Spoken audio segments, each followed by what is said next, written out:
I love that this movie felt like a Martin Riggs archetype getting a redemption story, because you don't get the cop on the edge having a drama very often. What drew you to Andre's perspective in this script in particular?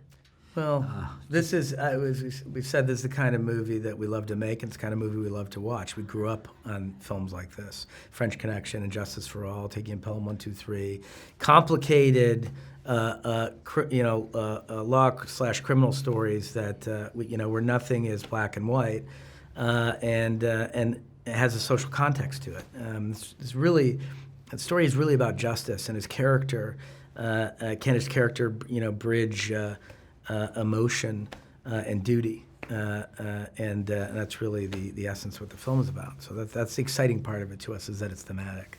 Thematic, and just the character was so inspiring because, look, when you're on the front lines, you have to come up with a very specific code to keep things right, to make sure you're sort of conducting yourself with an integrity in a very convoluted process.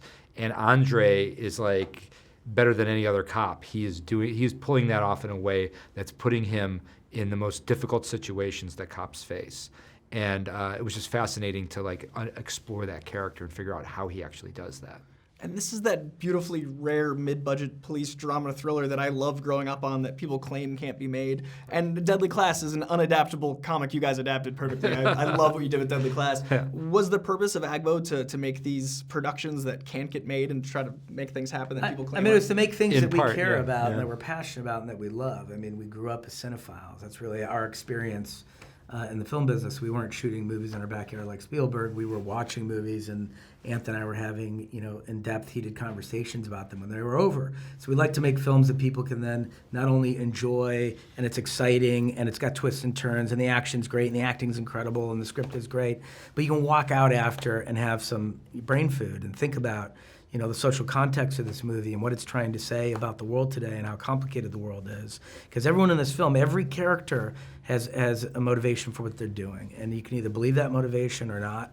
But that's the way the world works, is that it's constant conflict between ideas. But we're certainly energized by the fact that we can take the success that we've realized with our past several films, with the Avenger films, the Captain America films, and partner with somebody like Chadwick Boseman, who can take that success as well and pour it into movies that some people might consider as more difficult to get made in this current climate. Yeah, I feel like genre films are the Trojan horse for important messages, but genre filmmakers are the Trojan horse for important films.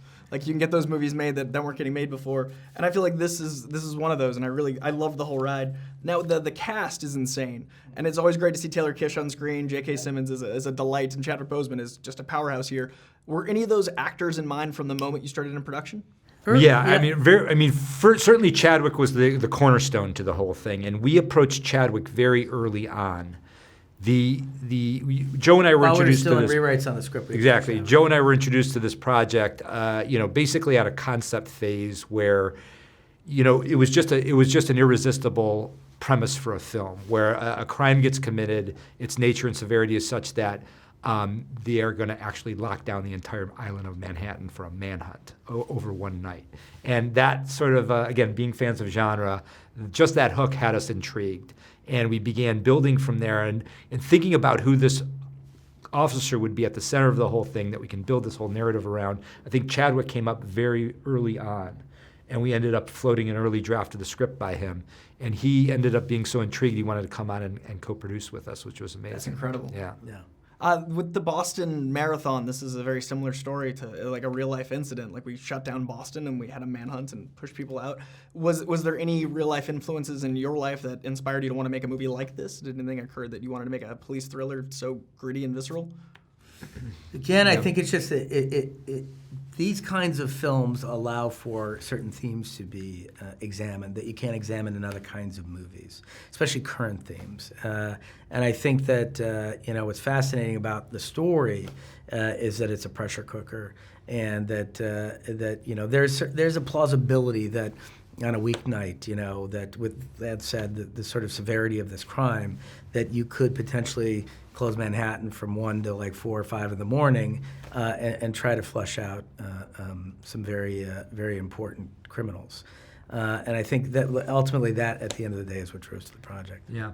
I also think, we grew up in Cleveland in sort of a very politically complicated time, economically complicated time, and our dad was an activist politician and very much into sort of championing the disenfranchised. And so I think from a young age, we've always been very cued into power and the abuses of power, and what do you do about that? And I think, the police are one of the most interesting areas you can look at that sort of the issue of abuse of power, because police are so powerful. They're empowered to do so much in our society, and so I think that's one deep-seated emotional draw that we had to this project, is looking at modern day police corruption in a very original, fresh way that I think is important in terms of understanding our society. We once talked about how framing for comedy interprets differently than how you use the frame to tell a lot of story in just a single frame. Has anything from making superhero film informed how you go forward with Cherry and the next thing and the next thing? Oh, wow, I mean, yeah. I think, I don't know. We always say that, when young filmmakers ask us what can we do to become a director, we always say just get out your iPhone and shoot, because, I want to be a great carpenter, you should build a lot of tables, right? Build better tables every time you make a table. So if there's anything we took away from working on those films, the process is so intense, and you're constantly thinking and working that muscle in your brain as a filmmaker, that moving forward, yes, you're developing techniques that you haven't had before, and we're able to apply those to films, whether we're producing films like 21 Bridges or directing films like Cherry, and we've also created a family with our crew. Yeah. And they move with us from project to project, and a lot of the people that we're very close to from the 7 or 8 years we spent at Marvel worked on 21 Bridges and are working on Cherry, and that, I think, is a critical part of it, because it is really, ultimately, at the end of the day, directing is an exceedingly collaborative job, and you won't succeed without the brilliant minds around you that are helping you try to succeed. I think one other thing, as I think about it, is also this idea that with cinema anything is possible. We grew up comic book fans, and at the time comic books were a fringe pop cultural sort of experience, right? And now we've been able to make movies at their grandest level, based upon these ideas and these characters and these stories. And just to sort of see that arc in our lives happen, I think it really just speaks to the fact that, moving forward as filmmakers, just a recommitment to this idea that anything is possible. Has there been any major adjustments in how you shape things, going from the infinite budget and infinite time of a Marvel property to something more contained like Cherry? Has it been, or is the shorthand just there? I mean, the shorthand's there, certainly, and we've spent years doing indie films and television, so our brains are adept at working quickly when we need to. Yeah.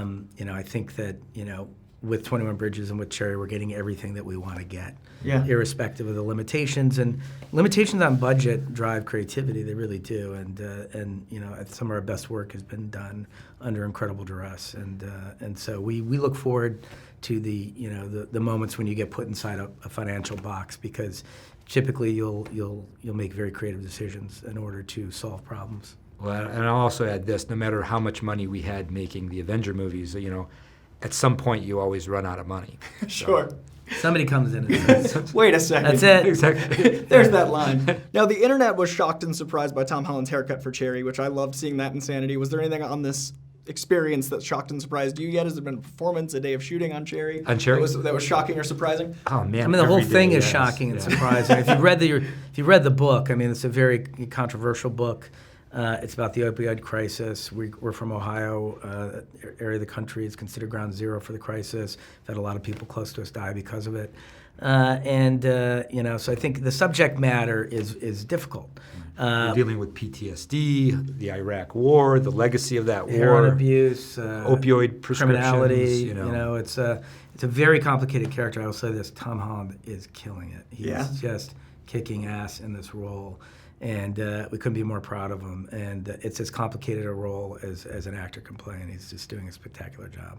I can't wait. I love this film. I can't wait to see Cherry. I appreciate you guys making movies that I love to see and the ones that people aren't making right now. So I love this one. Thank you very much. Thank you. Thank you for saying that. It means a lot. Thank you. Thanks.